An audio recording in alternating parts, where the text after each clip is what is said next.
In this tutorial, I'm going to show you how to stack a 3-tier cake so that it's stable enough to transport and display for several hours. In part 1 of this tutorial, I showed you how to prepare your cakes so that the top 2 tiers are each sitting on a cake board the same size as those cakes, and the bottom tier is attached to a cake drum. I'll be using buttercream cakes, but the same steps will work for fondant cakes too. All of your cakes should be chilled in the fridge for at least 2 hours. Start with the bottom tier and take the next tier, the one that will sit on top of it, and separate the cake on its little cake board from the large cake board by slicing in between the boards with an offset spatula. Before placing this cake on the bottom tier, you need to add supports. But first, you need to know where to put the supports. Lift the cake up on its little cake board and place it on the bottom tier, adjusting it to center it, and then trace around it with a toothpick or your offset spatula to mark where it will go. This line you're drawing will be your guide or boundary to place the supports within, so that they sit underneath this top cake. Take the top cake off and put it back into the fridge so that the frosting stays cold and firm.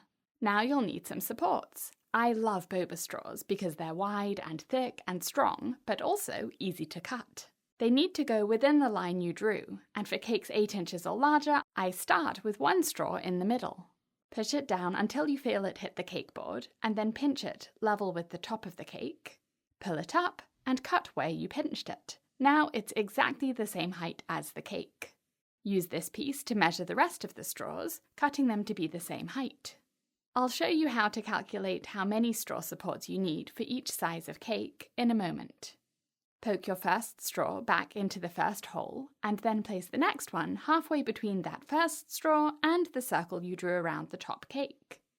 Then place the next one also halfway between the middle straw and that outer line. Then place the next one at least 2 inches away, and continue with the rest of the straws. This is an 8-inch cake, and I can fit 5 straws if I place them all 2 inches apart from each other. Push the straws down as far as you can, and then you can use the handle of your offset spatula to push them in that last little bit.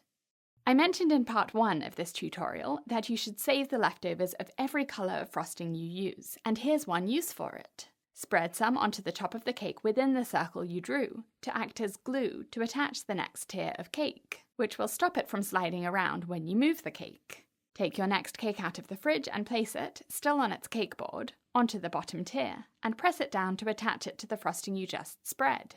Don't worry that the cake board is visible, we'll fix that soon. If you're enjoying this tutorial, please click the like button, and if you want to see more, subscribe to my channel for a new cake decorating tutorial every week.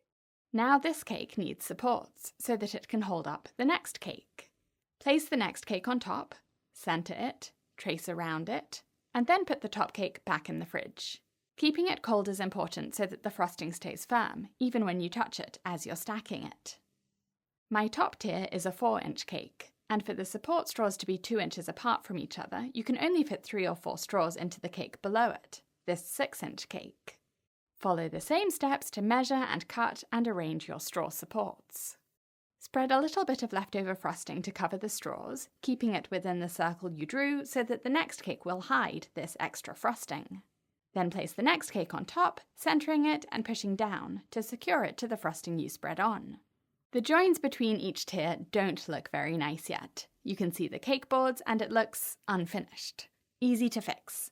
Put the cake on a turntable to make this next step easier, and pipe around the bottom of each cake to add a border, which will cover up the visible cake board and also add some texture and detail to the cake. This is an open star tip, and this next one is a round tip. I'm choosing to pipe borders because I want the extra decoration, and because all of the cakes are different colours. If they're the same colours, you can pipe or spread buttercream around the bottom of each tier, and then use a cake comb to scrape off the excess, to leave a thin layer flat against the cake, to disguise the join or seam. Now the cake has a stable support structure inside it, and it looks stunning on the outside, and it's ready to store, transport, or serve. I recommend refrigerating the cake until you transport it, and until 2 to 4 hours before serving it, depending on the temperature of the room where it will be on display. As a fun experiment, I took the supports out of this bottom tier and placed the next tier directly on top of it without any supports underneath. I left it at room temperature overnight and look what happened. Without the support straws, the top cake sinks into the bottom cake and almost topples over, which it probably would have done if I'd left it any longer. So keep this example in mind when you're making a tier cake if you question whether the support structure is really necessary.